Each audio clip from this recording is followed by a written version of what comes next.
everybody, and welcome back to another exciting episode of Film Freaks TV. I'm your host, Jonathan Moody. I'm here with Andre Bland.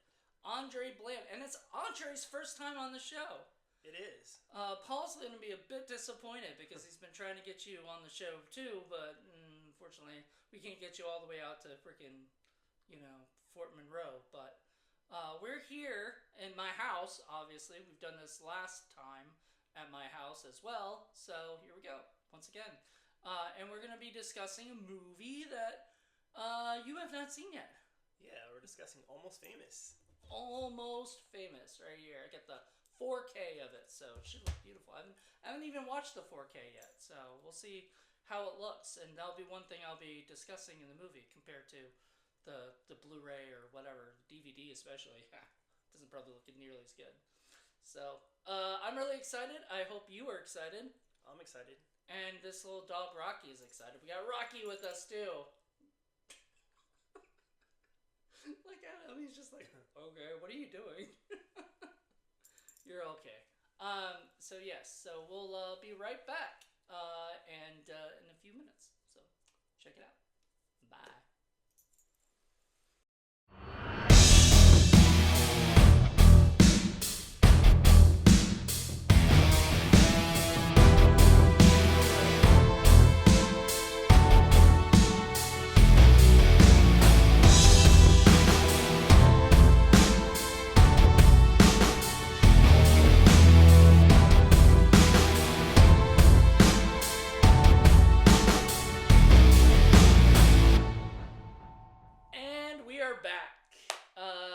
Finished watching Almost Famous, and once again, it was your first time. It was. Did you like it?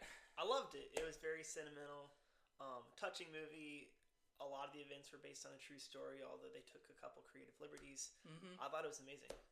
So, considering you had never seen it before, but, you never even heard of it, right? Never heard of it. No, so this is like, okay, brand new, whatever. You didn't know, like, Kate Hudson was in it, there's some big names in the movie, people that you've seen before, the girl from X-Men, and a few other, Anna Paquin, a few other people. I'm sure you've seen Frances McDormand, the mother, in stuff. Yeah. Like she was in Fargo and a few other movies I'm sure you might have seen. But this was, wow, this is fun. It was interesting to watch it with them because it's so weird to watch something that's like brand new to people because you don't know how they're gonna like react, and you laughed a lot. Yeah, which I was happy with because stuff that were made this was shot in 2000 or put out in 2000, so it's a little bit different humor than today. What you say? Yeah. So I guess we'll start at the beginning and kind of talk about things, and then maybe build on what other stuff. But like the movie starts out in I don't know, in California, where young, I think he's 11. We find out he's 11 years old, William Miller. I don't know the kid who played him, but kind of reminded me a little bit of like young Sheldon kind of thing. He's obviously very, he's smart for his age and stuff, and he was put early in school, so he's younger than the kids. It's really funny. We did not see the director's cut, which is 40 minutes longer than this. So just imagine that we'd still be watching this right now if we watch that version. And that one has a part where some kids are making fun of him because he doesn't have any pubes, down there and everything. And he looks over and goes, I have them. I just shave them off. And ever since then they call them pubes. But they left that out of the movie, and I'm kind of glad that they did. But I think it's a really funny, like, cute little scene that's not in the original. So we're going to talk about mostly everything that's in the original. And so William Miller is this very smart kid who ends up, his sister ends up going away to be a stewardess and everything. And he's left just with his mother because his dad had a heart attack and died years ago, and so he has to live with his mother and ends up getting a dose of music, right? and you're not really that like you're into music, but you're not that into music, right? Yeah. Like you're not you wouldn't say you're obsessed. Yeah, I wouldn't say I'm obsessed. There are obviously a lot of bands that I listen to, but I'm not like a mega music fan. I'd say like I don't listen to it 24/7. Right. I probably watch more movies than I listen to music. I know. It's funny because this movie makes me feel better about music, but this movie actually sort of I started thinking of it as like this would be my idea about movies, and stuff. Like I'm obsessed with movies. Always have been since I was a kid. This movie kind of makes me feel good about music, and everything. So I really love that. And so he discovers music for the first time, and like really, like I guess he wasn't really allowed to listen to music, so he never really did. And then he starts listening to the Who and all these bands, Led Zeppelin, everybody like that, and he follows Cream magazine, run by Lester Bangs, who's played by Philip Seymour Hoffman. Wonderful job. Rest in peace, Philip Seymour Hoffman, but he did such a fantastic job in this movie. He was. I kind of wish there's more of him. Maybe there is in the director's cut, but I wish there was more of him in this movie because he kind of, his character is throughout. Like, you see him in the beginning, the middle, and the end, but like he's not, hugely, in there or whatever. But he's in there to kind of guide him, and he says stuff like that. You got to be honest and unmerciful when you're writing and everything. He's trying to push the guy, and he's telling him can't be friends with the rock stars. They're the enemy to the rock writer, and to the bands, the rock writers are the enemy. That's why they keep calling him the enemy. Yeah. Right? Because he's supposed to be writing about what they're doing and how crazy they are and how bad things are happening throughout the bad things happen throughout the movie, but we'll get to that. And so he tells him, I've got a job for you. You got 1,000 words on Led Zeppelin. So he's got to go to the Led Zeppelin concert and interview them, but he can't even get in. Remember that scene? Yeah. Couldn't get into that in there, and the guy Freddie, who's who I think his name is Freddie, the security guy, keeps telling him, you can't get in. You got to go up with the other, girls or whatever at the top. So the girls get let in, and they bring in him and everything, and he meets Penny Lane and the Band-Aids, which you said you read that was true. Yeah. It's based on an actual real group. They prefer to be called the Band-Aids. And what were they also called? You said there was some other title for it. I actually have it. Hold on. Let me. So, it's based on an actual girl named Penny Ann Trumbull, and she was the leader of a real groupie collective called the Flying Garter Girls. The Flying Garter Girls. That's interesting. And so they were, they became what's known as and they wanted to be called the Band-Aids, right? Is that what? Yeah. So they would like to be called that instead of groupies. Obviously, who wants to be called a groupie? Because the groupies have a connotation that all they do is have sex with the rock stars, and that's it. Like, they're not there for the music. These people are fans. They're in for the music. And really, that is what, this movie's about. It's about... I love how in the beginning, because it's 1973, I think my dad loves this movie because he would agree with it that rock died in like 1972 or 3, like that time when like the Allman Brothers were done and all these bands were done. That's when rock and roll died.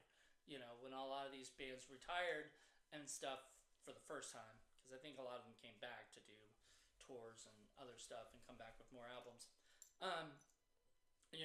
There's a great line later where the guy's like, Mick Jagger is not going to be out there still doing songs when he's 50, and he's in his like 70s or 80s now, and he's still rocking out, so I think so. I'm pretty sure. So he, there's a lot of great stuff with it, and I'm not like, I never got into classic rock. Like, I listened to it occasionally, but I was never into Rolling Stones or Led Zeppelin or the Guess Who or anything like that. Those weren't my bands. I grew up on punk, and I think you did too. But Yeah. like I grew up on bands like Offspring and Blink 182 and Green Day and Relient K, things like that. Those are my bands, and still to this day, my bands. Like I'd rather listen to them than a lot of 90% of whatever is out there right now, because a lot of bands I just can't, just don't get into. I don't know. It's hard, and we were even saying there's not really any regular rock bands like that anymore. Like that sound, like the Fever Dog song we heard and some other stuff that was throughout it. They don't make music like that. Everything is either alternative or what is it? Alternative or Pop. Pop. Yeah, pop. Like I think pop killed rock a lot too.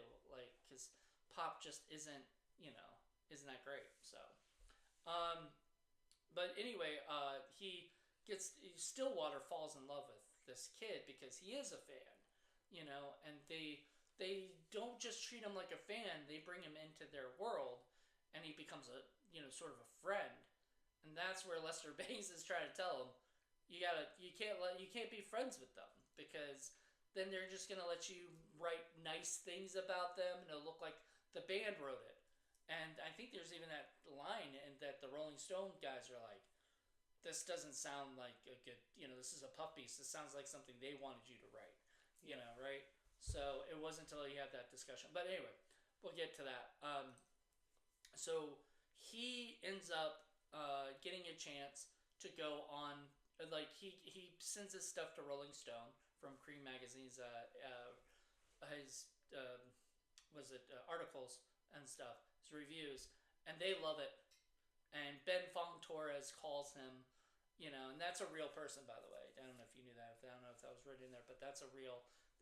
Jan Weir, I think is another guy's name, and that was played by Ian Bailey. Played Jan Weir. He was the editor guy, the main guy, and everything. And those guys are so great in that. But Ben Fong Torres calls and he has to act like he's an older man because he's he does an older voice. It's, hello, right? And yes, this is him. Right? And he's talking to him at one point, and he's like asking him some questions. All of a sudden, his mom gets on the phone and says, "Hey, honey, can you do that thing with the, right?" And he doesn't think it as a mom, right? He's like, I know how it is with my old lady. It makes me snap to it, right? So yeah. So he still thinks he's an adult, not a kid, and everything.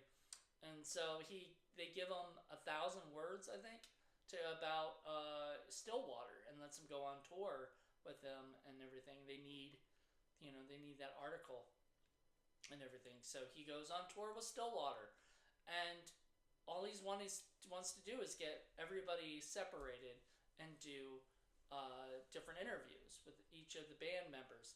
But Russell Hammond, played by Billy Crudup, he's the hardest one. He just doesn't want to be interviewed. Right? He doesn't want to sit down and do it. I think. Do you think it might be because he doesn't take William that seriously, like most of the time? Yeah. Like up until the end of the movie, like he's at one point he's like, when did you become so professional, right? Yeah. And stuff, but like he doesn't give him anything after that. Like he keeps getting cut off or whatever. And so the whole what I want to add that I think that it's not just them not taking him seriously, but they also didn't take themselves seriously. Like every single scene, they're out there doing crazy stuff, whether it's doing drugs or just having sex with the girls, or like the guy on a roof, like yelling that he's a golden god before he jumps into the pool. So it's like, I could see it if I was a journalist, it being very difficult to actually get an interview if the people themselves never actually take a moment to have a serious moment to even talk to people. And you said that was Robert Plant? Yeah. For real? Like that did that? So Robert Plant apparently called himself Golden God on a rooftop. But I wonder if it was just a rooftop of somebody else's house or if it was they went to a high school kid's party or something. You know, I don't know. I'm not sure, but it did say that the scene is based on a real story, so I'm assuming they actually did go to a party. But I mean, They went to a party with the high school kids or whatever, and they were like, "Hey, you know," and it was it. Russell says, "I am a golden god." That was. I was telling Andre that that's the best scene in the whole movie. Like seriously, that scene is probably the most famous scene in Almost Famous. Like you know, like anybody who ever talks about it or they rip. You know, there might be a parody or whatever of Almost Famous. That's the scene that they'll parody because it's so remembered. Um, you know, I think it's even in the trailer, which kind of sucks when the best scenes in the movies are in the trailer. You know, because you see it before you see the movie, and then you get sick of it. You know. Yeah. So I'm glad you never saw a trailer of this, or you didn't know it. You went completely blind. You had never, you know, nothing, and that was a good thing because I wouldn't want you to basically know anything of what's going to happen. But yeah, I agree. They did not take themselves seriously. They were, but and that actually becomes a big problem at one point because Jeff, the leader of the band, at one point, I'm guessing we're going to skip ahead a little bit, but at one point there was the manager, Dick, brought in T-shirts, and they were so excited to see the T-shirts, and they open it up, and it's a T-shirt of just Russell, and everybody else is blurred out. And there's a great line where he's like, I can tell by the looks on your faces that you're all mad at us, and you're mad at me. And he was like, how can you tell? I'm just one of the out of focus guys. Great line. Jason Lee plays Jeff Beebe, and he is so good. I think because everybody was so used to him playing like regular comedies that this was Chasing Amy was a comedy drama. You ever seen that movie? Yeah, you saw it with you actually. Yeah, you probably saw it like years ago. Yeah, it was a while. Yeah, it was before I even moved to LA, but it was years ago. But Chasing Amy, that was like Jason Lee's real big. I mean, Mallrats was his coming out, but like Chasing Amy, Dogma, Mumford, they were doing mostly comedies, right, and stuff, and romantic comedies and other things like that. That when you see this movie, you see, you see him being funny, but you also, see him being serious. I mean, that scene about the T-shirts, he's like this, this T-shirt speaks loudly. It says everything that we all wanted to say. Basically, this, the T-shirt is that, out of focus. Yeah, that means that you think you're the lead guy.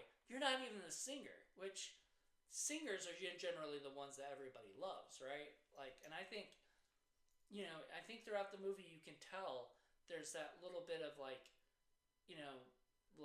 disdain for each other at times because because Russell is sort of like that. You know what I mean? Like he's sort of the powerhead. Did you notice when that dude was singing that song, all of a sudden you hear, Russell, I love you. They're not saying that to Jeff. He's the one singing. But they're saying it to the, I think the guitarist or whatever. Yeah. Not the singer. And I think a lot of that pisses him off because they said it started with the Jeff Beebe band. So there must be a little bit of an ego switch when Russell became, in there and kind of took over the dynamic of the group and everything. And once again, he's the harder person to get in touch with, right? Or whatever. Like, he's the harder person to get an interview with. He's the harder person to kind of get all his feelings out and stuff like that. He doesn't want to do that stuff. And he's in love with Penny. There's a great scene where she acts like she has never met him before, but they spent like the last year hanging out and everything. So, he and her are having like this thing. I don't really know what it is because I don't think there was ever any chance that it was going to bloom. What do you think? I don't think so either. Like, even at the end of the movie, it's like the Russell tells what's the guy's name? William. Yeah, what Russell tells William for William to call her, but you don't actually see a resolution where they actually reconnect at the end of the movie. In fact, she just goes to Morocco by herself. Right. So, doesn't take William with her. Yeah. So if we were just basing on how it all ended, I would assume that the movie is insinuating that they never actually got together. That they never would have, probably. But there is a great line. Well, I mean, we'll get to a lot of the ending later because there's a lot to unpack in that ending. But yeah, throughout the whole movie, there's some really good stuff. Like there are a lot with the fact that they had every opportunities to be famous and everything. They had chances, but they kept messing up, and a lot of it was due to their manager, which he mentions when he saw the what is it, the the t-shirts. When he sees the t-shirts and everything, he said we allowed this to happen when we let Dick be our manager because he's your friend, not because he's a good manager, right? So later, the record company wants them to have a different manager because the manager is like messed up big time. Like there's a scene where what's his name, Russell, electrocuted his hand and stuff, and they left early because after your hand gets electrocuted, right? Like yeah. That's kind of a time to say, let's stop playing the song and move on, right? But unfortunately, he does. They leave, and the owner of the club or whatever starts yelling at the manager about everything and saying, you destroyed our backstage, and everything, our dressing rooms. And you need to pay up all this money for us because, and so they leave, and the guy's trying to close the gate, and they, as they're leaving, they're like, do you want to buy a gate? They just go right through it. And then the guy's like, you just bought a gate, which I thought was pretty funny. But yeah, it was a great scene because at that point, it just showed you how reckless this band is. Like they, and so when the new manager, played by Jimmy Fallon, what did you think of him? I think he did a great job. Yeah, for like a small role, right? It was kind of small. But Jimmy Fallon, now of the Jimmy Fallon Show, has been on for quite a while. I'm sure you've seen.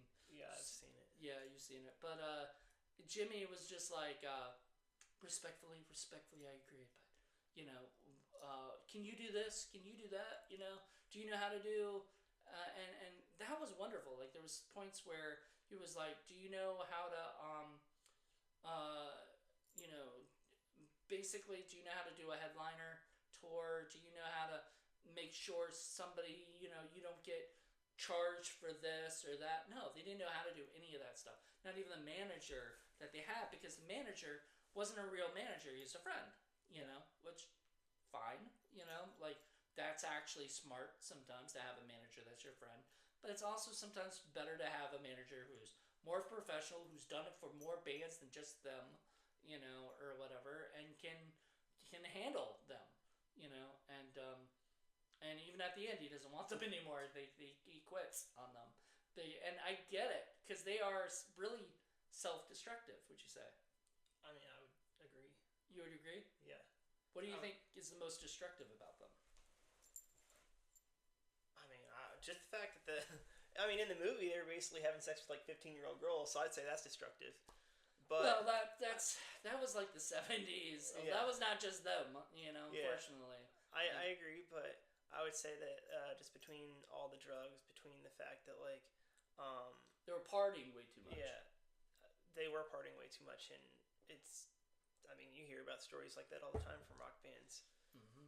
But I want to touch on another point you made. You brought up the whole entire manager thing, and I've seen this work both ways, where it's like I've had friends that were managed by their friends, and their careers ended up blowing up and doing really well.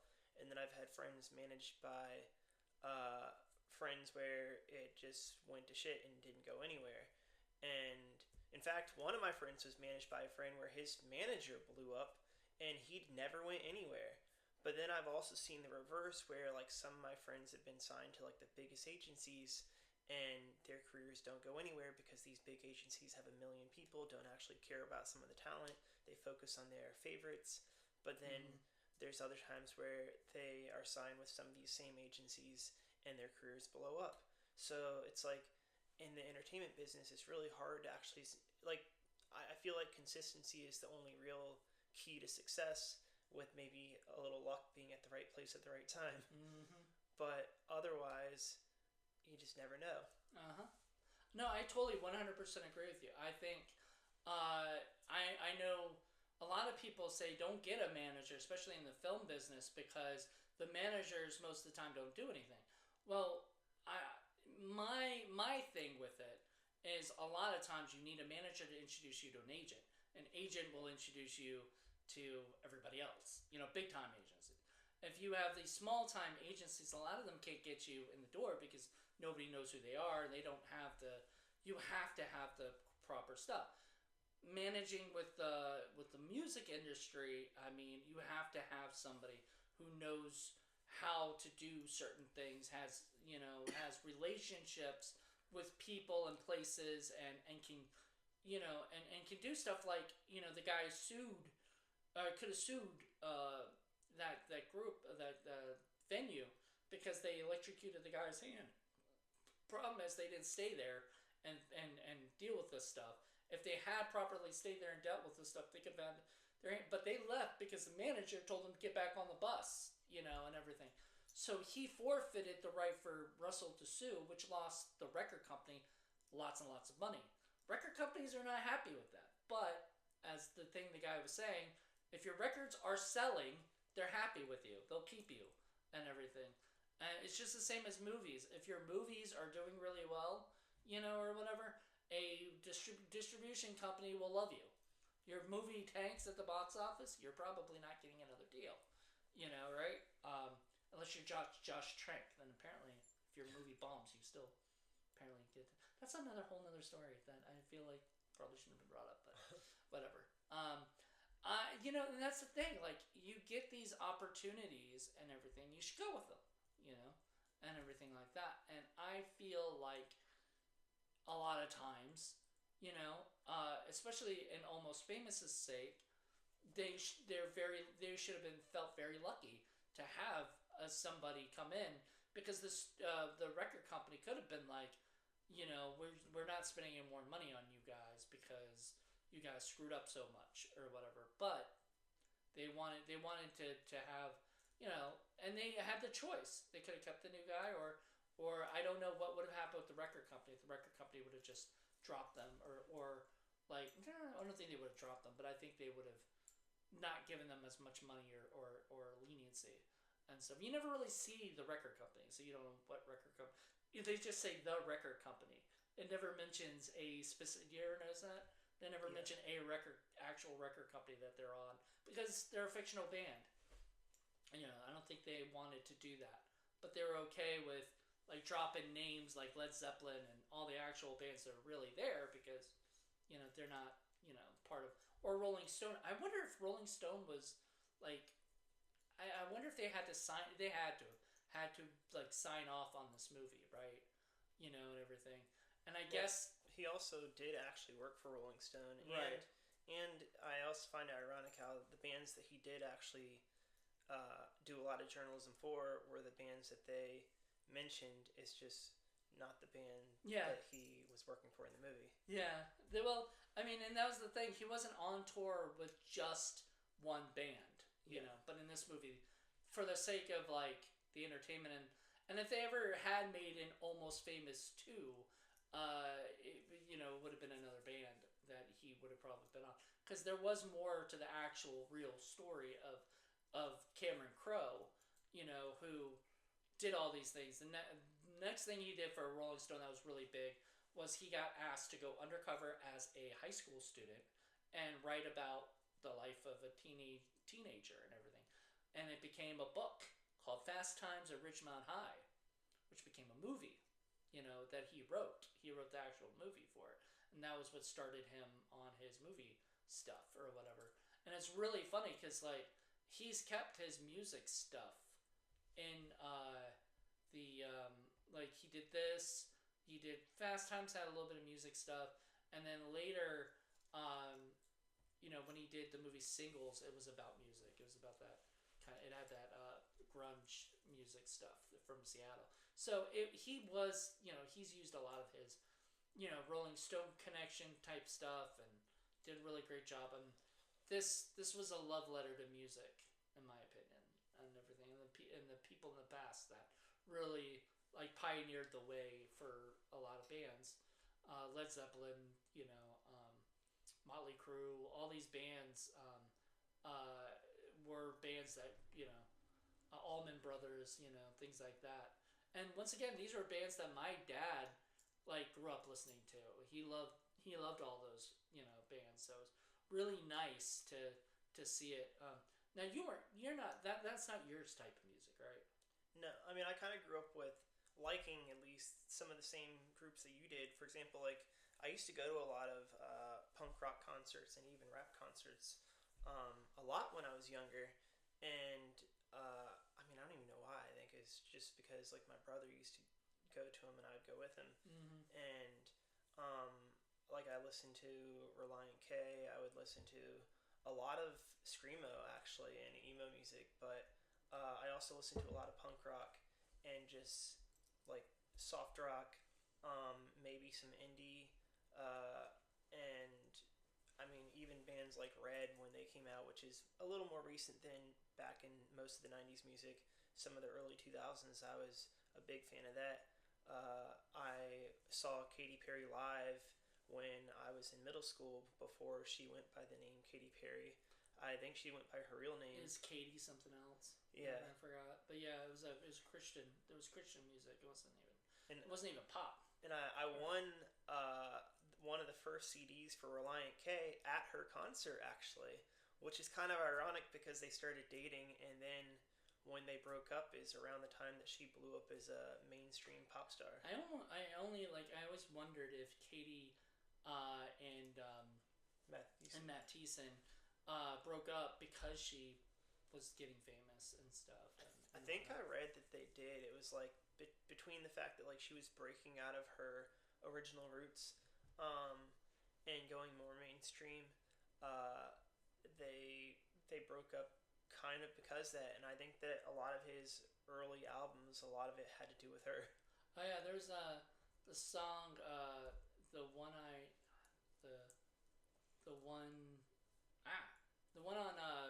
I know what you're talking about. I can't remember.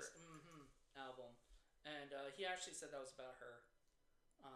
But she also wrote a song called "The One That Got Away," and I've always wondered if the one I'm waiting for. So I'm wondering if the one I'm waiting for and the one that got away are both about each other and stuff. And because I think she says it was about, and I'm gonna get people. Maybe people in the comments would say something, but that apparently it was about another singer or whatever, famous singer. But I think she says that because she's gonna say that rather than I would say that about Matt Thiessen, because people be like, Matt who? Because like no offense, I love Reliant K. Don't get me wrong, I would know exactly who she's saying, but majority of people don't have a clue who Reliant K is, as opposed to like big time singer or whatever that everybody knows, and stuff like that. Yeah. Josh something or other. Josh start with a G. I don't know. Whatever. But anyway, they fell in love, whatever. So and whatnot. So I know a lot about that. And that is the type of music that I've listened to and stuff like that. So it's kind of what I grew up on.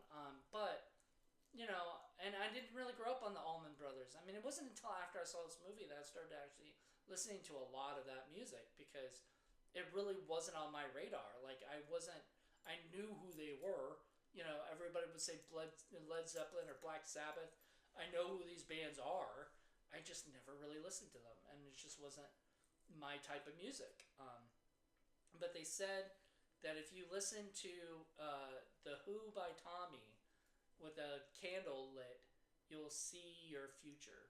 So try that. I don't know. I kind of want to try it. I'm just afraid I'll burn down my freaking house because I do not use fire much, myself personally. But anyway, to keep going to the movie that we're talking about, yeah. So this movie had a lot of music that I was really into later after I watched this movie. So that I got into. I mean, I'll listen to it a lot because sometimes just listening to older music, paved the way for musicians to sing about their stuff,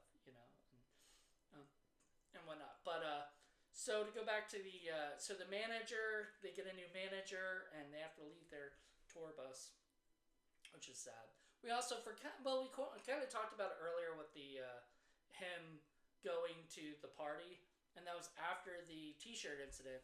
They go to the party where like a high school party, and they come up and hang out, and they're all he said he drinks a lot of beer with acid in it or whatever, and he's calling his buddy going, yeah, he's calling the manager saying, yeah, he's here at this place in Topeka, and he's had a lot of acid. Yeah, I don't know when it's kicked in. And then it cuts to him being on the rooftop saying, I am a golden god. And then he says my favorite part. He goes, tell Rolling Stone magazine that my final words were, I'm on drugs. And he's like, we're going to have to work on those final words. And he goes, okay, tell Rolling Stone magazine that my final words were, I dig music. And people are like, yeah, okay, sure. And he goes, I'm on drugs. That is, to me, that's the best scene. And then after he jumps into the pool, what did you think? Were you afraid for him for a second? Like, what's going to happen? I was curious what was going to happen, but I kind of figured that he would survive because of the fact that, like, one, I'm pretty sure if any bands really did that, we would have heard about it, or at least any of the famous bands. But also because of the fact that, like, I know that jumping into a pool, your chances of death are low. Your chances of maybe unless you miss the pool. Yeah. That's the one thing. That's why I would never do that. Like that's not my. I would never be on a rooftop to begin with. Yeah. But I'm sober. Like I'm pretty sure if I was on acid, who knows where I would end up. Or whatever. What I would do. I would probably do that. I would probably get on a roof if I were on acid and say I am a golden god because I'm mimicking Almost Famous. Like that is what I would do, but only because I'm such a movie buff that I would remember on acid to do that. I'm not gonna do acid, so we don't have to worry about that. And I don't want to ever jump into a pool like that.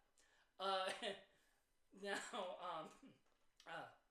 after that, there's the other famous scene in the movie where they get back on the bus, and everybody at that time is just upset at Russell. They just really, because they took their time out of their day to come pick him up, and he's such a mess, and and he kind of sits by himself, and he's alone, and the song Tiny Dancer starts playing by Elton John, and they all start singing it, and it's such, God, that's one of my favorite scenes. And then he says, I want to go home, and Penny goes, you are home. And it makes him sad, like, for a second, because he does not want to be there. And he doesn't want to be home. Like, he doesn't feel like that's his home. And I think that was wonderful. Like, because you would have thought, like, here's this kid. He's 15 years old, too young to be on tour with these guys.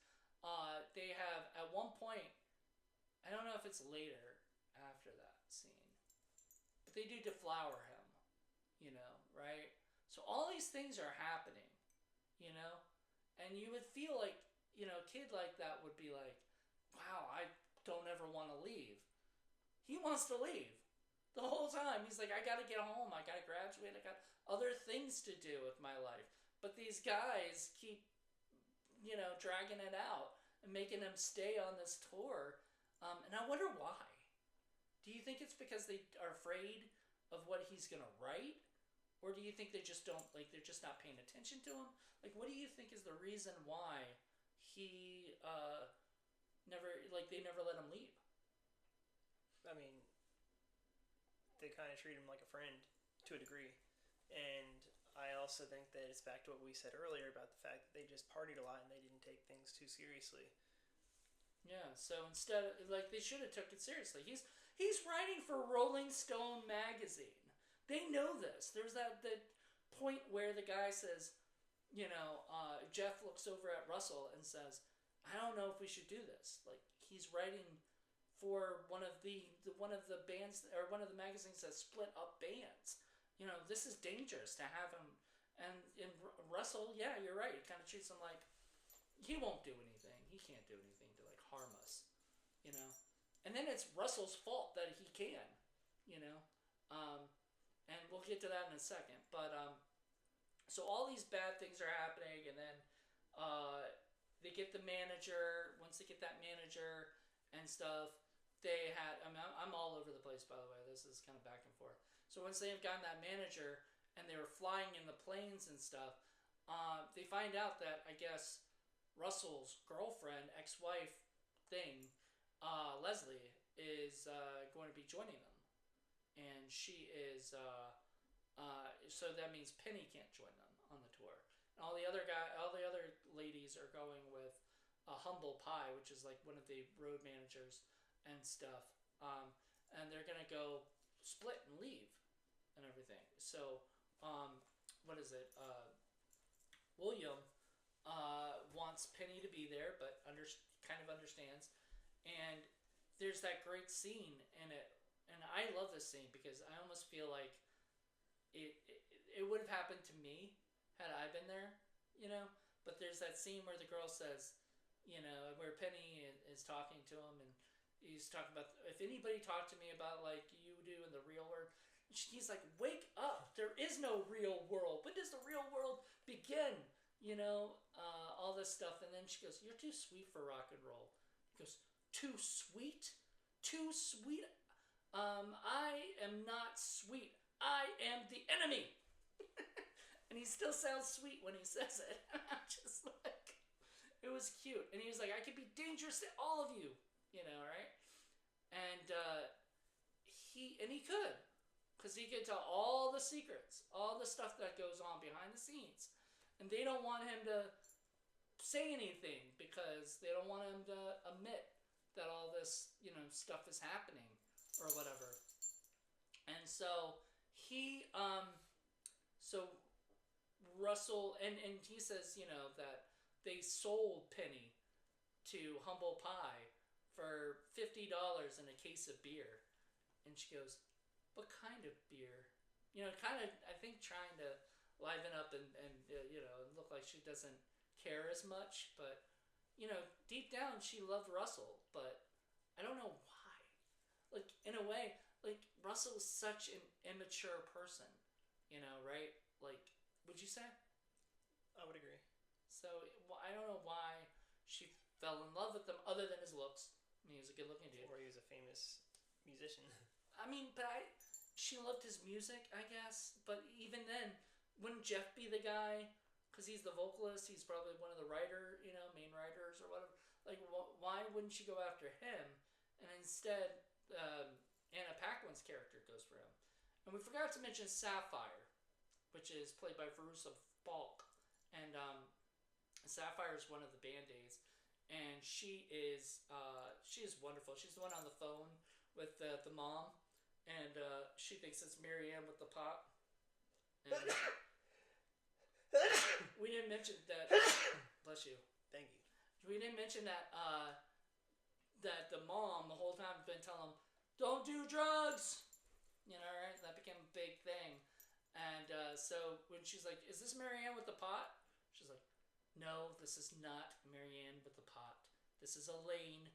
I am, William's mother. And she like takes a gulp at that time because she's like, oops. And she tells his mom that like, William's a great guy, right? Like William, he raised a good one, and he's still a virgin, but then not at the end of the, not later, and they don't. It kind of like that scene where they have sex with them, and then afterwards, he's like freaking out, and they're like, can you take the laundry down?" And he's like, "What am I to you, huh? What am I to you?" And just cuts to him doing that. Well, that really is a lot of the movie too. That's the theme of the movie. Is like, to them, everybody is kind of disposable, like, because not everybody stays. Like, there's nobody that's gonna be 80 years old still chilling with those bands. Like, there's a time in life when everybody grows up and leaves the backstage of the music stuff, right? Yeah. And I think there's that like subtlety of like, we care about you, but we don't. What do you think? I would agree. But would you expand on that? Is there anything else you want to say about that? Like, because I think that's a big part of the movie. You talking about with the women and stuff? Not just the women, everybody. Like, as you said before, like, they treat them like a friend, but they're partying, and they don't, all they care about is what? What they want, like their selfish desires. Themselves, yeah. Yeah, having sex, doing drugs, typical band stuff. I mean, for him, like, I think seeing his character, he wasn't really super interactive with the other characters in the movie anyway. He was just kind of observing what was going on and like loosely getting involved. And obviously he had feelings for Penny, but it's like he didn't even express his feelings for her until the very, very end, even though she knew the whole time. Oh, well, he didn't express his feelings to her until she was like on Quaaludes. Yeah, that's what I mean though. Yeah, she was like pretty much not there. And he even says that, like, he's telling her that and stuff. So, but yeah, he didn't express himself because I think he knew. I think he knew deep down that she didn't feel that way about him. I mean, and she didn't even feel that way about Russell. She didn't feel about that way. And once again, she, like, at the end, she takes a one ticket to Morocco. Right? Like, she goes by herself to Morocco. Everybody only cares about themselves in this movie, in a way. And except for William, who cares about everybody. Right? And that goes to show you sort of the passion that William has, as opposed to everybody else who, kind of use him. And they use everybody for their own selfish gain or reasons or whatever. But yeah, I totally agree. What was there more you wanted to say with that? No. Okay. And then so we get the scene. One of the most famous scenes in the movie is the plane scene. Where they're all on the plane, and they all basically tell their secrets, and their secrets get out and everything. You said that was real? That's based on a true story. Yeah.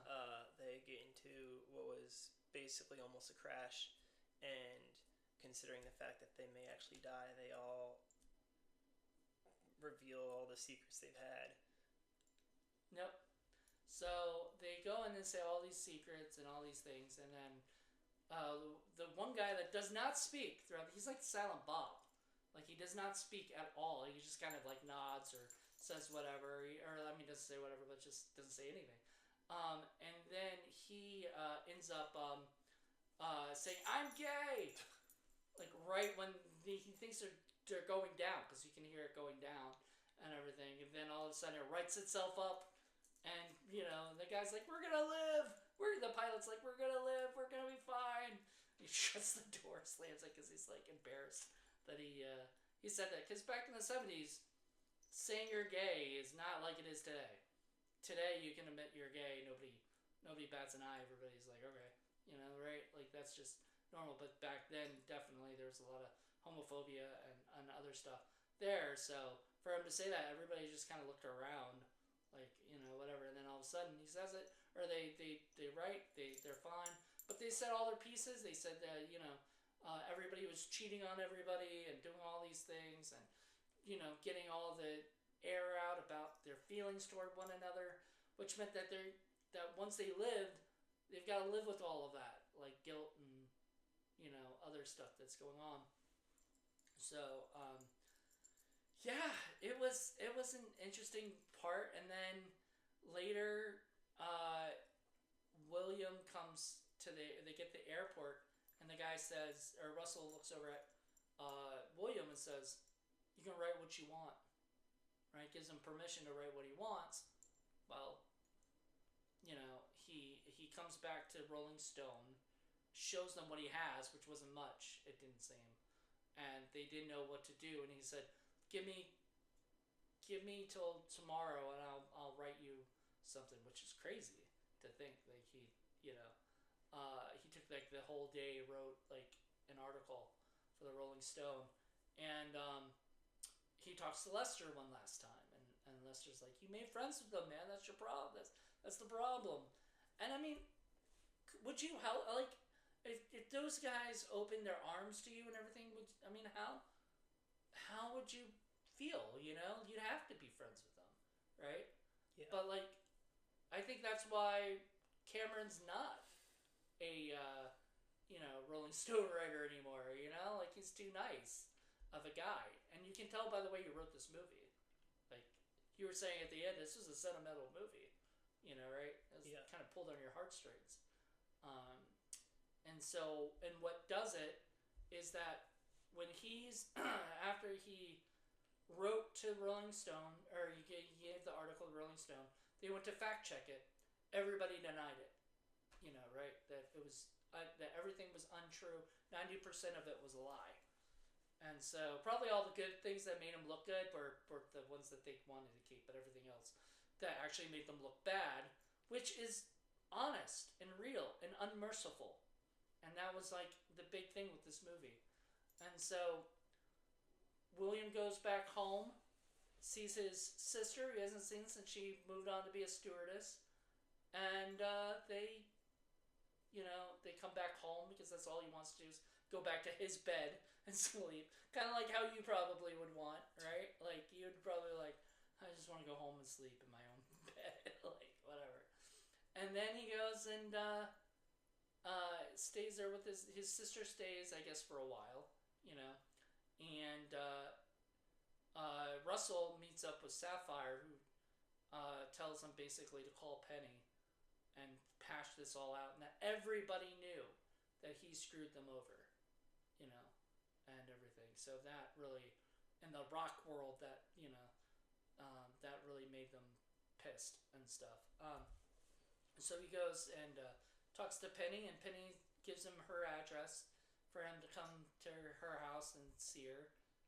And it turns out to be William's house, which I thought was cute. Because you didn't know, right? You thought that would be her house, right? And they came in, and he's very confused as to why he's there with this mom he's never met, a girl, the sister he's never met. And then he sees the picture of William, and he goes, "Oh, of course." And he says that, they both wanted him or her, but she wanted them to be together. I thought that was really sweet, because I guess, I changed my mind. Even though she went on her own trip by herself, she really did care about William and Russell, and she loved the band, right? I mean, I think she cared to a degree, but that's like a lot of relationships where it's like, it's not fully unconditional. A lot of people love with conditions where it's like, I'm not going to fully open up, I'm not going to be fully honest. I feel like it was a very similar dynamic here, and that's why in the movie it played out the way it did. So you think it's like, this is truthful to like how it actually is in real life, like with how, like this felt real to you? I think that it's truthful to how people behave in real life, even if the scene itself didn't actually happen. Right. But I'm saying, like, it felt real. Yeah. Yeah. The movie felt real. And I think that's one of the things I really love about this movie, is that it's it does feel real. It feels like, and that's how you connect with the characters, right? That's how you. I mean, Billy Crudup as Russell, even though he acts like a dick at times, right? He's still a very likable person. You know, Jeff Beebe, Jason Lee's character, can be a dick, but most of the time you kind of feel sorry for him. He's sort of treated like, trash, and he's the lead singer. Like, he shouldn't be, generally there's a, like we were talking about Reliant K with, Matt Thiessen's the lead singer. He's not the bassist. He's not Matt Hoops, right? He's not, or what, I don't think Matt Hoops might be the lead guitarist, but whatever. The whole point is he's not the, the, somebody else in the band. He's the lead singer, and he's the one people are going to talk about, or whatever, right? And everything like that. So, I don't know. I think, it is interesting, the dynamic and like that. And I'm sure there are bands where people talk about the guitarist more than they talk about the lead singer, and that's got to be a little bit hurtful to an ego, right? But I mean, I guess it doesn't matter as long as people are buying the buying the albums, right? And they're doing well. I mean, but yeah. So there's a couple things I'm gonna touch up at the end, but there's they have one last interview, and he says, "What do you love about music?" And that just got me going because I was like thinking, "What do I love about film?" What would I say if somebody asked me about that? Right? And everything, and I was like, "That's wonderful! Like, what a great line." And he goes, "To begin with, everything." Right? Yeah. And I was like, that is like, oh my God, that's wonderful. And that one of your songs, something that you made, can change, as Jason Lee's character says in the beginning of the movie, one of the things, like the great thing about rock and roll is that that somebody in the rock and roll world can change the world. And that meant that rock and roll can change the world, right? And I thought, that's really deep, in my opinion. I don't know. And that's the thing. I don't think we have that anymore. Yeah. I don't think anybody is that powerful. The music, and I blame the internet for a lot of this stuff. And it's funny because we're using the internet, and this internet's getting out to people and everything. So it's a very useful tool. Not saying that the internet's not a great thing, but it's caused a lot of things where, like, somebody can write a song in their basement. There's not really this, wonderful thing these days where somebody can change the world with music. I don't think anybody can sing a song that's going to change your life, change the way you think, as opposed to, because you just listen to the next song, listen to the next group, next person, and it's just it's not the same as it used to be, where you had to go to a record store, you had to buy the album that you wanted to listen to. I remember those days, man. Do you remember those days? I remember the cassettes. I remember cassettes and CDs, the little mini disc players, CD players, everything. Yeah. And then, sorry, he wants to come in your lap, I think. But anyway, the thing with it was, like, we had a couple in Williamsburg. I don't know if you remember. There's one called Echoes that later became Plan 9 record store. And then there was one called Bandbox, and it was over in the CW area, over on Richmond Road, over by where Wawa is. Yeah. It was in that, like, area, and stuff. So close to there. And there was this, and I would go there all the time. And I would buy, like, Offspring or Green Day or whatever. I don't know if Blink-182 counted then, but things like that. And I would buy these albums, and I would go home, and I would listen to them on my, like, mini CD player, and I would just, like, just chill out. And I guess I could still do that on my phone, but it's just not the same thing. It doesn't feel the same, right? Yeah. As it used to. And I think a lot of it's because it's just there, and it doesn't have the same tone And we kind of live in a world that needs music to change the world again. We need a band that will rise up and sing stuff that's not just political, right? Because I think people are sick of that. I think it needs to be something where you're just talking about how to live life in the best way possible. And I think that this movie does that in a way. Like if you are new to watching a movie like this, you might fall in love with it. I don't know. I don't think you did, but there's some people that might just like it switches something in their brain. What do you think? I mean, I love the movie. I would definitely say that.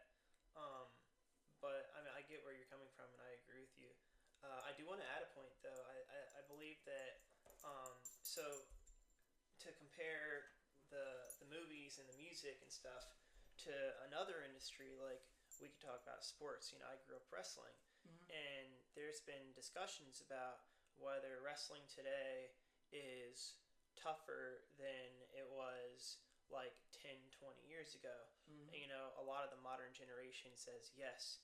They'll be like, yeah, it is. But if you talk to any of the like current NCAA champions that talk with a lot of the former people, the general consensus outside of this young crowd is no. And the argument is that like you have the media that shows that there's high schoolers that are beating like world champs, but because we have the internet, we think that's a new thing when it's been happening since the dawn of time. And the argument is that nowadays they feel like the wrestlers are more technical because we have the internet just to learn all the technique and stuff, but they don't have the same heart and drive that they had back in the day. And I would agree with that. Like I believe that the competition has got watered down to where competitors don't put the same amount of effort. And I feel like this could translate into music, where it's like a lot of the music has gotten a lot more technical, and people know how to, like, I guess you could say, do a lot more things just to make music, but it doesn't make the music better because they're not putting the same heart and soul into it. I like that. I know, I agree. I feel like the internet has watered us down and has made us, has taught us. There's a great South Park episode. I don't know if you ever saw it, but there's a great South Park episode where they're sort of making fun of Disney and stuff like that. But they were making fun of also how we don't know how to do anything anymore because all we do is rely on the internet and stuff like that. And I truly believe that's true. Is that we just use Google or YouTube, and it's wonderful, right? This platform is on YouTube, so I'm not knocking YouTube at all. But what I'm saying is, like, a lot of times YouTube is used as a tool to learn how to do something, which is wonderful, but that you never go to school for it or anything. You don't learn it yourself. You just, you just call somebody to do something or whatever. Things like that. You call people to help you, and you don't know how to do it yourself. That thing. And you want to get other people to do it for you and stuff. And now with music, and especially with this movie, I love the fact that you would see how many people were going to the concert when he got out of his car and his mom was like, "Don't do drugs." So all those people there going to the concert, right? And people still go to concerts, like they're still a thing, but I don't feel like they're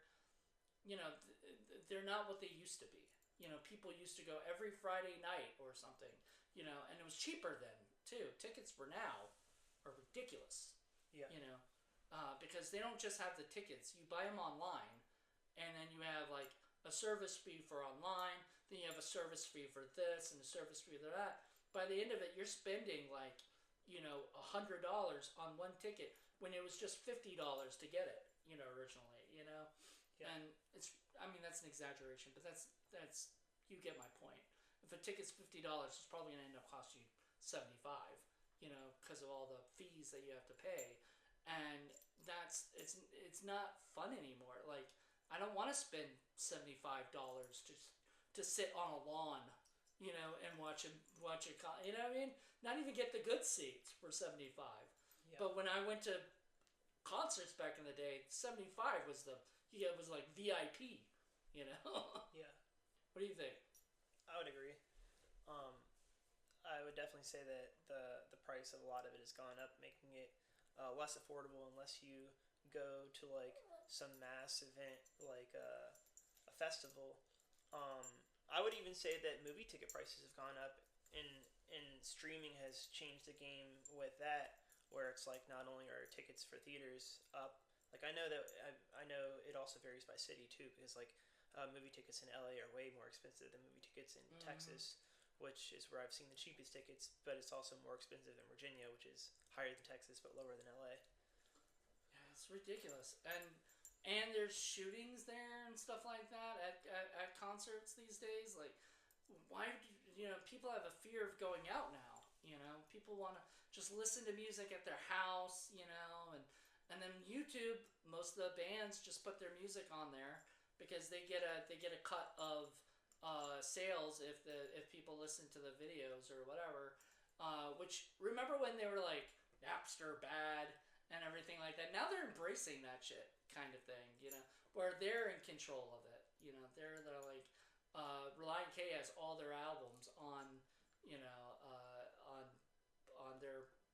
on their YouTube site. Yeah. And stuff. I can listen to it now if I wanted to, the whole album, or whatever. I used to do that on my walks, or whatever. It's a wonderful thing. I'm not saying it's bad. It's just I think it takes away from a lot of stuff. Like people don't go anywhere to get stuff anymore.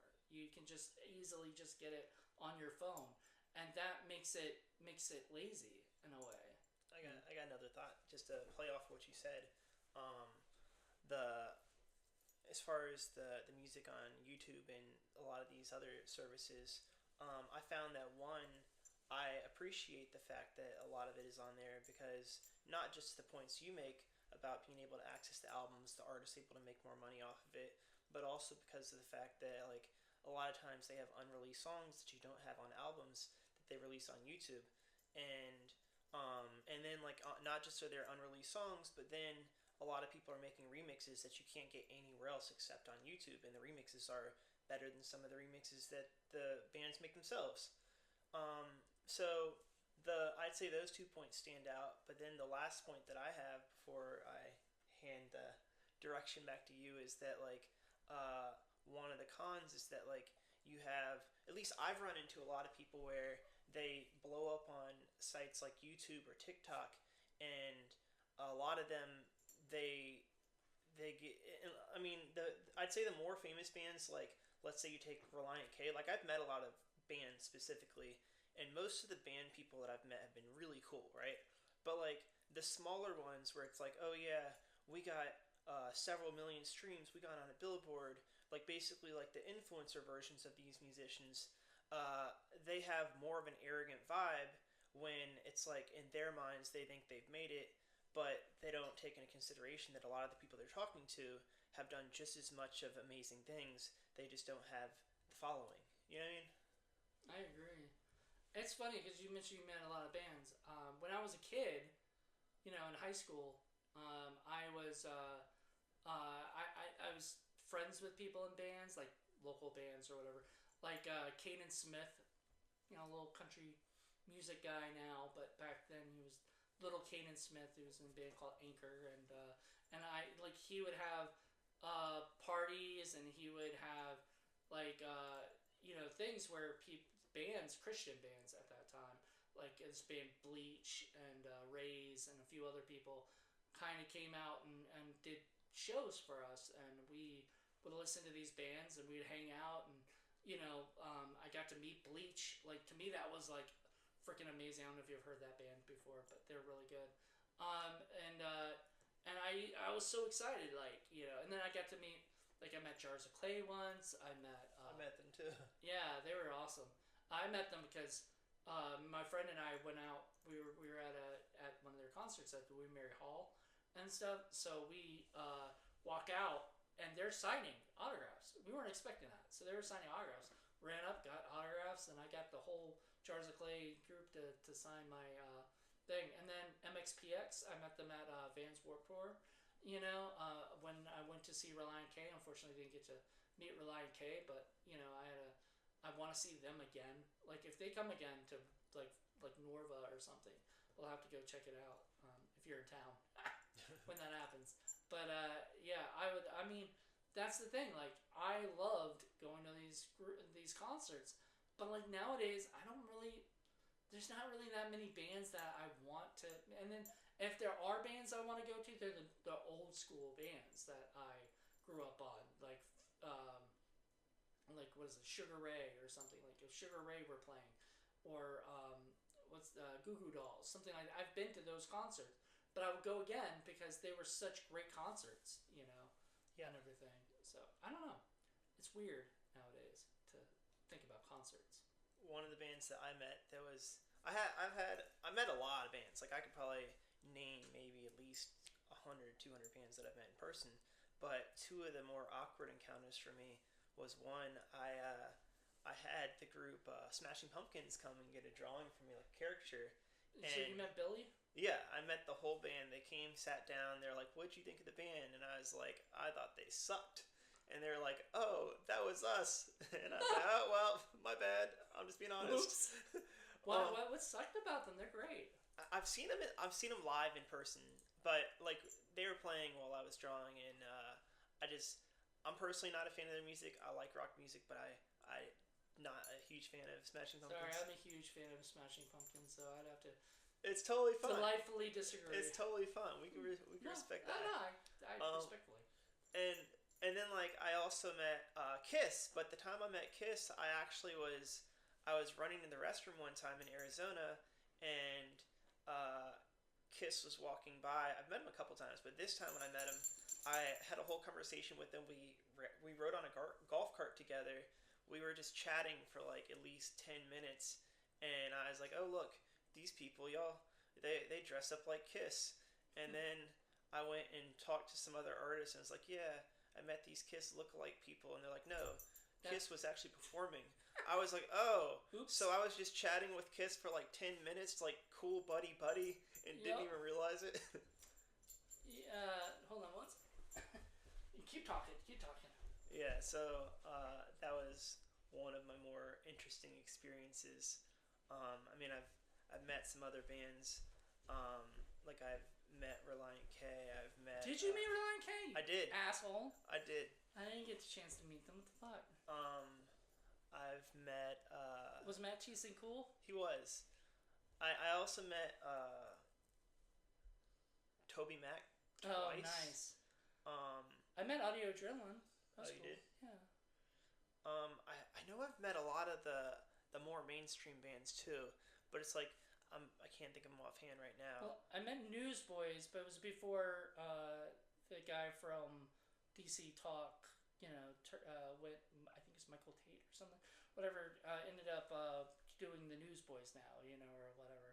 So, but I also saw Newsboys at the new Newsboys in concert in Busch Gardens. So yeah. Busch Gardens used to put some great stuff. I'm hoping they come back to doing that because I don't think they did it last year where they had great bands or anything. But they had that and they had Hawk Nelson there, and I was rocking out. But yeah, I love these bands and I love this stuff, but it's so different now. It's weird. Like it's a weird world, and I will go to a concert if I can, like if I can afford it, or whatever. But I guess a lot of people just save up their money, like, they're like, I'm gonna put $300 away so I can get backstage tickets to a band's concert, or whatever. And the only one I met. Do you remember that girl Anna Nalick? She did a song called "Breathe 2 A.M." Well, she's 2 years younger than me, and my sister had won backstage tickets from 94.9 The Point, and she was gonna bring my niece, but my niece couldn't make it, and so she had school in the morning or something, and so they ended up. So she asked me if I wanted to go. I had no idea who she was, but she was playing with the Wallflowers, so I was like, I know who they are. So I'm like, I'll go for the Wallflowers for sure. And I started listening to Anna on the way and stuff, bought her like CD and started listening to some of her music before so I could at least kind of know a little bit. And then we met her and she was the coolest chick, just so sweet. Anna, if you're out there, give me a call. You won't, but give me a call. It's just like Michelle Branch. I would love to meet Michelle Branch. You know? Yeah. Give me a call too. All right. So that's so the ending of the movie. Pretty much, they do that last little interview, and then he had told that he had sent it back to Rolling Stone and told them everything was true. That's it. They get in the cover of Rolling Stone, and which makes me wonder why we call Almost Famous as like, wouldn't that make you famous being on the cover of Rolling Stone? I don't know, but they end up going out and Stillwater continue to do stuff, and everybody's back to their normal lives, I guess. I wonder what that William did after that. Did he continue writing for Rolling Stone? Because if you go by Cameron's, life, yeah, he kept writing for Rolling Stone after all this crazy stuff happened, and then he did Fast Times at Ridgemont High. So if you want to do that, that's what William became a filmmaker in that universe or whatever. But I don't know. After that movie's done, it just kind of ended, and I mean, it did. I think it did pretty well, like for itself, but it did do like it wasn't a blockbuster hit. I don't think or anything. It was. You had never heard of it. A lot of people probably never heard of this movie, and so if you hadn't heard of it and you listened to us talk about this whole movie, by the way, where we told I think we told the whole story, and it might be scenes we left out, but I don't think so. Not much. If I were you, I would still go see it because it's like. Would you recommend this to somebody who's never seen it? I would definitely highly recommend it. So, hope you guys enjoyed this. Please let us know what you guys think of Almost Famous, and I'm sure we'll get you back at some point. Andre's taken off after, well, not right after this, but he's taking off, and so we don't know when we'll see him again. So I was like, I gotta grab him now while I have him here. But you never know where Andre will be. He's kind of like a rock star. He just goes wherever he can, wherever the wind takes him. But thank you, dude. Thank you. This is his first time on the show, I think. Period. Like, I don't think you've done any of these things with me, have you? No. No. There you go. So this is his first time, and I hope you had a fun time, and hope everybody else did too. So join us next month. It'll be Paul's pick. I have no idea what he's got up to. Might be a little worried, but we'll see. So until then, everybody, have a good one. Bye.